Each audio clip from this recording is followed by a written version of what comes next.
Hey everyone, hope everyone's doing well and staying safe these days. So I do have another wonderful review here. This is actually from Microsoft yet again. The Surface Laptop Go 2 device right over here. I've actually been hoping to get my hands on one of these new little laptops here. This is actually going to be the first Microsoft laptop I'll be doing a review on, and I'm really looking forward to it. This is actually the second generation of the Surface Laptop Go.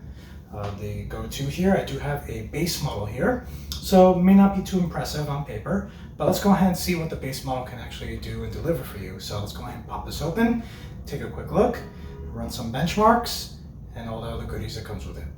Let's check it out.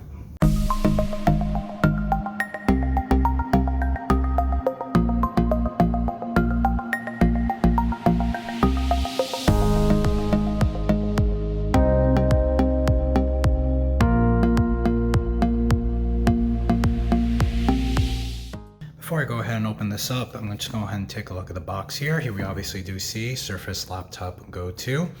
The box is pretty much the same size and very similar to what the Go 2 and Go 3 tablets actually arrive in, though this box definitely has a lot more weight to it. I would say double, even triple the weight of the Go 2 and Go 3. Over here we do see it comes with Windows 11, some of the little details here.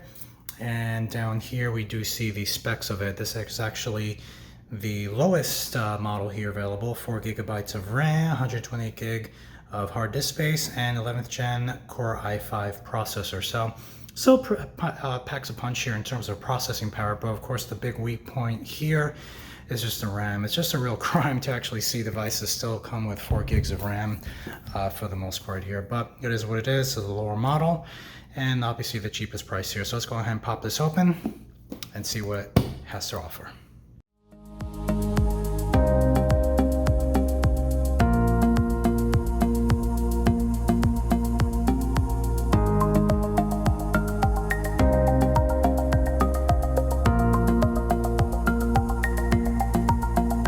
Always a very interesting brand new scent comes out of these boxes, and every time I go ahead and unbox them here. So here's the device, a little tab to pull up just to get a good grip of the device itself.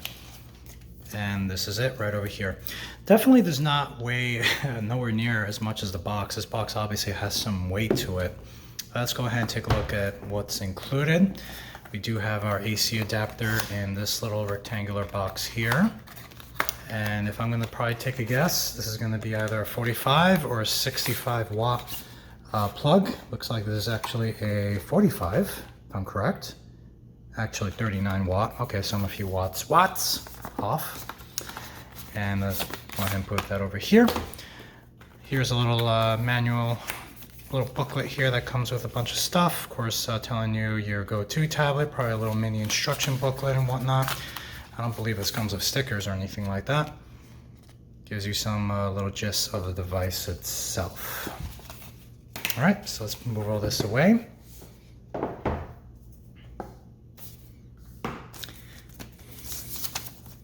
Feels really sturdy. Can't complain. I'm gonna go ahead and remove this tab.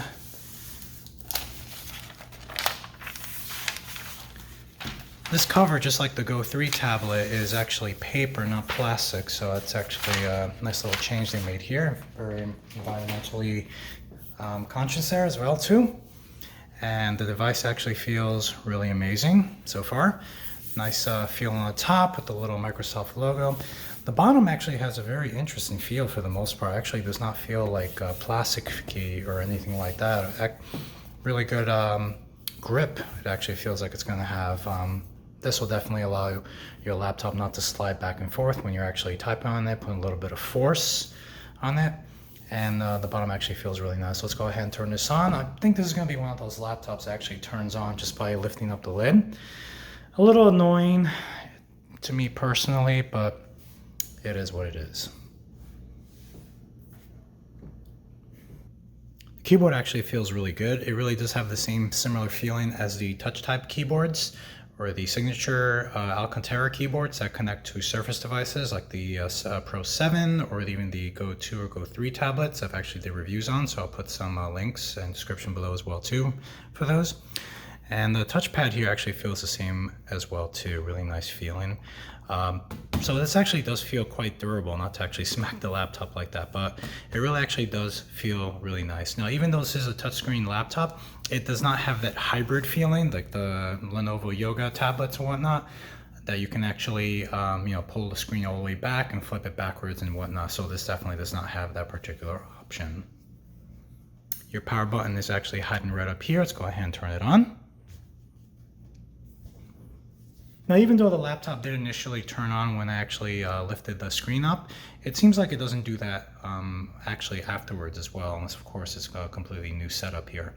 So that's actually nice. It's a nice little feature to actually have the thing boot up every time you turn the screen up. I just personally find it a little not so welcoming. You don't necessarily need this thing to turn on every single time you open the screen, even though it very likely is going to be your intention.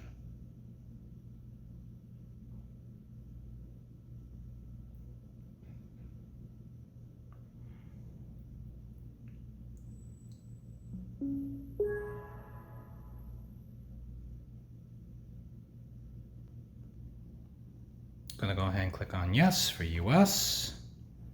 Feel free to click on any option you like to use here if you want to use a different keyboard layout, or even add to an additional keyboard layout as well too. I'm just going to stick to this one here. There you go. Just skip to that. So here we have the option to actually go ahead and connect to a Wi-Fi. Unfortunately, we do not have an option here to skip because this is actually Windows 11 Home.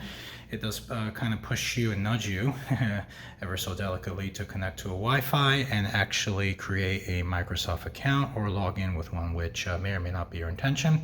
Over here, I would just prefer to actually do a local account. So I'm just going to go ahead and do this little trick here. I'll put a link in the description below for this particular little trick here.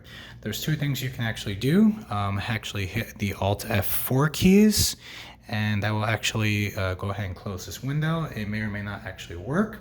The next little trick you can definitely do is do the combination of Shift F10, which should go ahead and bring up the command prompt, good old command prompt window here. Now bear in mind, some people have actually mentioned this trick not working. Be sure your keyboard, if it does have an F lock key, basically a function lock key that kind of triggers the functionality of all your F keys, be sure to turn it off or turn it on, because that actually may be getting in the way. Currently mine is actually off. If I went ahead and turned it on, this window probably wouldn't come up. So I'm going to go ahead and type in to open Task Manager, Task MGR. Hit enter, and we do get the Task Manager window to come up. I'm going to click on more details. Scroll down here to background processes. We're going to look for something called network connection flow. And if you'd like to go ahead and do this, just end task the network connection flow. And you'll see the window in the back has some activity. I'm going to go ahead and close these, minimize that. You can feel free to close it, and you'll see it is now asking me to accept the license agreement. I'm going to go ahead and click on accept. And here we do have the option to create a local account. So I'm just going to go ahead and click on here, no password. Turn off all these creepy little options here. And just hit accept. And of course, we'll just continue with the little setup here until we hit the desktop.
All right, looks like our little laptop here is booted up and all ready to go. Still not connected to Wi-Fi, so you can actually see all these little missing icons here that automatically get downloaded anytime you're connected to Wi-Fi, and just basically just downloads all these, not particularly bloatware, but just the default applications that come with Windows, actually even Windows 10, but in this case Windows 11. You'll see stuff like TikTok and Facebook and all this other stuff. So I guess it can actually be considered bloatware. So right now none of it's actually showing up. I actually wish all these icons here would just show up here on its own with nothing else. So even if I decide to remove some stuff, they'll unfortunately reappear until everything's fully loaded. Kind of annoying, but it is what it is. And here we have everything running. I'm gonna go ahead and open up Task Manager again. Oops, I almost forgot. Windows 11 is missing that little option there, so I'm just gonna go ahead and manually type it in.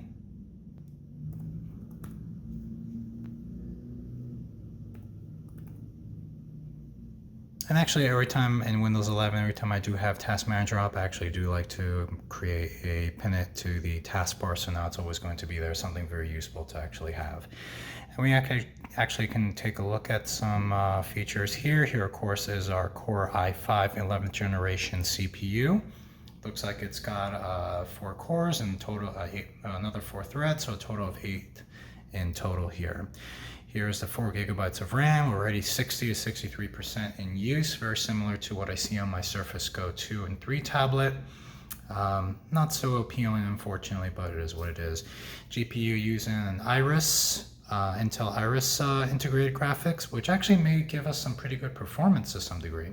So I'll go ahead and definitely test that out to the limit. So right now, basically just just the little applications that come with your default installation, so nothing else really installed in the moment.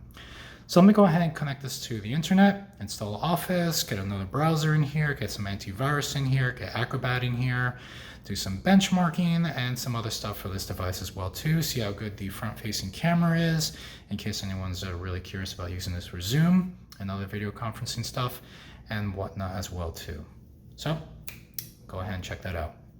This may have taken a couple of reboots, but I do have all the Windows updates for Windows 11 installed. I do have Office installed. I have another browser installed. Edge has been updated, and some other little things have been installed as well too. I also remove a couple of little icons here that are not necessarily needed, so I got rid of all those as well. And you can actually see it's pretty cleaned up here for the most part.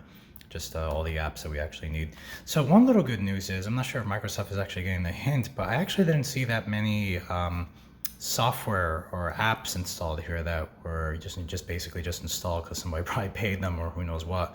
A bunch of apps that I previously seen on Windows 11 installations are actually not being included here, so that's definitely a plus. Just couple of little less things you'll have to do to clean up your Windows 11 system. In this case, if you want to remove all that stuff and get a fresh start. But here we are. It actually didn't take, I would say it took about maybe an hour and a half to 2 hours for everything to just really install. The laptop definitely was doing its job. I can actually hear the ventilation from the vents in the back actually doing their job as well too. And it was getting a little bit louder than usual, not ever so, it will actually grab attention from other people around you, but it was definitely a little bit louder. Almost sounded like a small little 4-inch USB fan that I actually have on my desk. If put maybe to a medium setting. I'm pretty sure you guys know what I'm talking about. You can find them on Amazon, Newegg, and some other stores. So not so bad. I mean, this does have a Core i5 processor. Let's go ahead and open up the Task Manager one more time just to let you get the gist of that. 4 gigabyte memory and the 11th gen Core i5 1135 G7 CPU. Now I've actually seen this, or it's very similar in the Surface Pro 8, even though that Surface Pro 8 that does have a slightly more updated CPU there, maybe just ever so slightly a little bit more powerful. But let's see what it can actually do. So far I've actually had some pretty good results in terms of performance. The only thing that's going to bottleneck this particular device here is of course the 4 gigabytes of RAM. But let's go ahead and open up, I'm going to open up Edge, Firefox. I'm going to open up Word as well too. Let's throw Word in there, and just some other little things here. Just open this up, and maybe I'll go to YouTube in a moment. You'll see that it's actually working pretty well. Can't really complain. Let me go ahead and throw in Excel there as well too. Open up a new worksheet.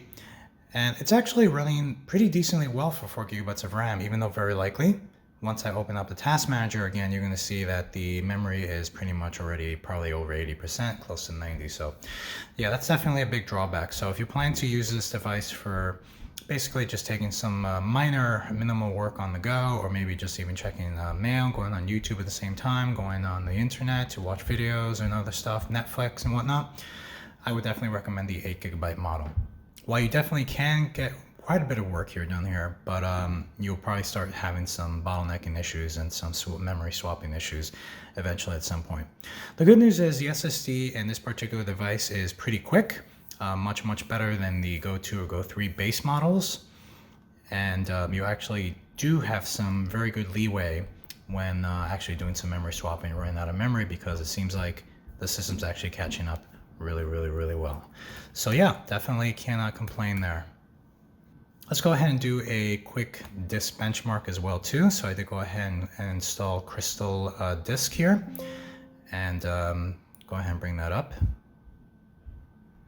One thing I can't stand about Edge, just personally, is when these little bubbles come up and it just forces you just to basically interact with it, and it seems like that particular prompt there comes up every so often. So I'm going to run one cycle. I've already actually done this once before, and the numbers actually look pretty well, so let's go ahead and demonstrate it here for you guys. Now, you might remember I've done benchmarks before on other Surface devices, the Surface Pro 7, Surface Pro 8, Surface Pro 7 Plus. Write speeds usually vary between 1500 to 2500 megabytes a second. Write speeds anywhere between 1000 to 2000 megabytes a second. And the Go 2 or Go 3 tablets that I've previously done reviews on. Now, mind you, these are base models, 64 gigabytes of memory, 4 gigabytes of RAM. Have pretty disappointing SSD speeds, actually under 500 megabytes a second. And that's basically because the hard drive in that particular device is not really purely an SSD. It's another, like a eMMC kind of memory chip or so. And performance is definitely nowhere near as good as your average SATA SSD drive, hitting numbers of about 500 to 550 megabytes a second. So that's an unfortunate thing here. I do plan to get my hands on the Core i3 Surface Go 3 tablet very soon, and that device will probably have very similar numbers to what you're seeing here, if not a little better or ever so slightly less. But the performance of having multiple applications open at the same time, even with a bottleneck like 4 gigabytes of RAM, will definitely help quite a lot. Even just trying to do that on the Go 3 base model tablet that I have, it just takes forever basically. Even coming out of sleep mode to have VLC start kicking in again, and another browser just in minimize mode just basically causes a bottleneck. The numbers here are actually looking pretty well. 1700 megabytes a second read, and about basically a gigabyte, 1000 megabytes a second write. These are basically the numbers that kind of help this particular laptop to just basically suffice when it comes to opening up multiple applications that just basically drag the memory all the way up to 80 to 90% point, and still be able to work pretty calmly and pretty smoothly as well too. You may or may not actually hear a little bit of a fan noise here for a moment here. Let me just go ahead and demonstrate this for you. But back here, see if I can focus in on this a little better. Back here, there's actually a little vent. It's kind of hard to see when it's in the closed position. Try to see if I can open it up without damaging this poor thing. And there you can actually see the little vents and basically where the fan and the noise comes out when this thing's actually doing quite a bit of work. In other videos on Surface devices, I've actually gone ahead and played a video, one of my older videos on YouTube here. So I'm gonna go ahead and do the same thing here. Bring up this DJI 5 gimbal review here that I've actually done a little walk in the park. And let's go ahead and see how it performs here. So right now it's probably at regular 480 or 720. I'm gonna bring it up to 1080.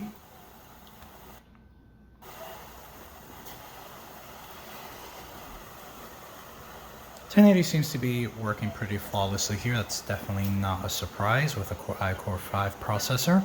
Let's go ahead and bring this up even higher to 1440.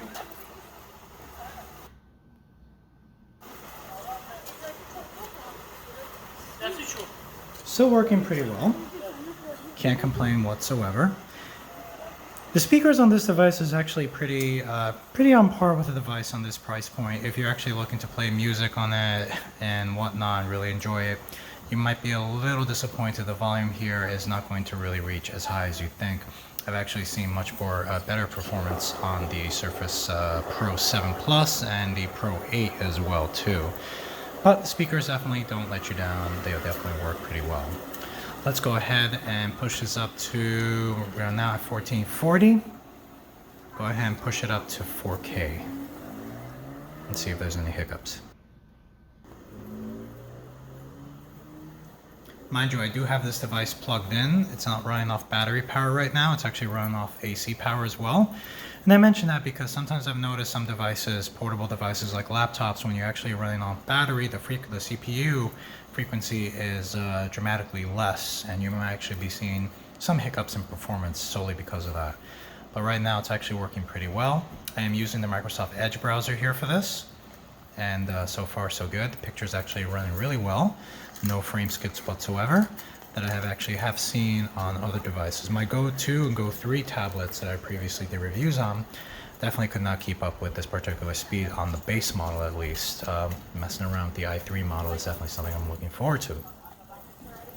The 4K video over here, and you'll see that the memory right now is close to 90%, and there's a good reason for that because I actually do have Firefox actually open at the same time.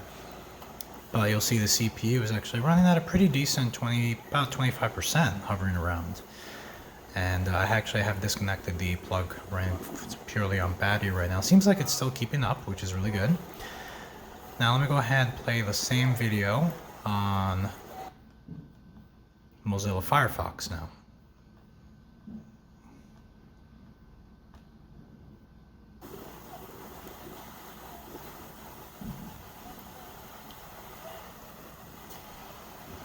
We're running at 1080. I'm going to go ahead and push it to 4K.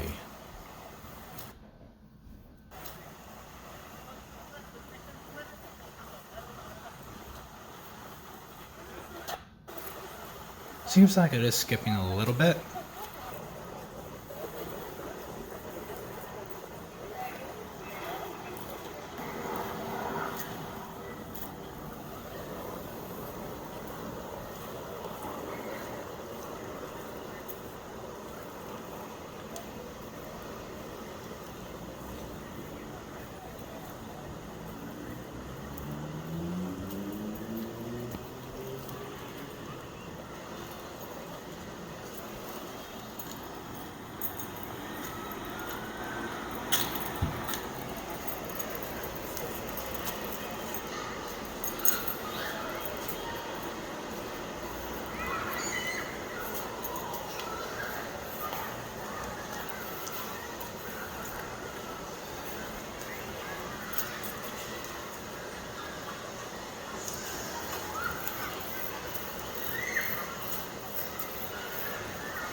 After all that video playing, the bottom base of this laptop is actually pretty hot, pretty warm. Actually, a little bit warmer than some laptops I'm actually used to, unless it's a laptop dating back to the 2000s. So just something to keep in mind if you're actually going to plan to put this on your lap. It might be a little bit of an annoyance to some degree, even the pieces over here, and maybe pretty much almost all around, with the exception of the touchpad. Even the keyboard's actually feeling a little warm, so just something to keep in mind. If that's something that's definitely a big factor for you, you don't want to actually feel like you're getting burnt while actually having a laptop like this on your lap. Well, that's pretty much it for my review here of the Surface Go 2 laptop, or actually the Surface Go Laptop 2. It's going to be funny. Either way, you know exactly which device I'm actually talking about. Newer generation laptop. I did not unfortunately get my hands on the first generation. This is the first time I'm getting my hands on any generation of the Go laptop at all. And so far, I could say that the performance is actually pretty well. A little bit of a bottleneck here without the 4 gigabytes of RAM, but it's actually performing a little bit better. than I actually anticipated. The only thing is obviously the thermals on this laptop can get a little toasty and a little uncomfortable to actually hold. But other than that, I'm actually really impressed with the performance, able to handle multiple applications, and they're also able to play 4K video on YouTube, and I'm pretty sure it can also do that as well too on Netflix and whatnot. Mind you, very limited because this is not a 4K display, but you can also connect this via USB-C or using the Microsoft dock to a TV or another much larger monitor for movie watching. So obviously you do have 4K options there as well too. Definitely shoot a like and subscribe if you've enjoyed this video. Let me know in the comments if you have any questions below, if you definitely are using this device and you're curious about anything from me as well too. I definitely plan to do some follow-up videos on this device, so if there's anything on your mind, let me know and I'll see if I can address it and even put some information on your query in those future videos as well too. As always, thanks again for watching, everyone. As always, stay safe. Take care and enjoy your day.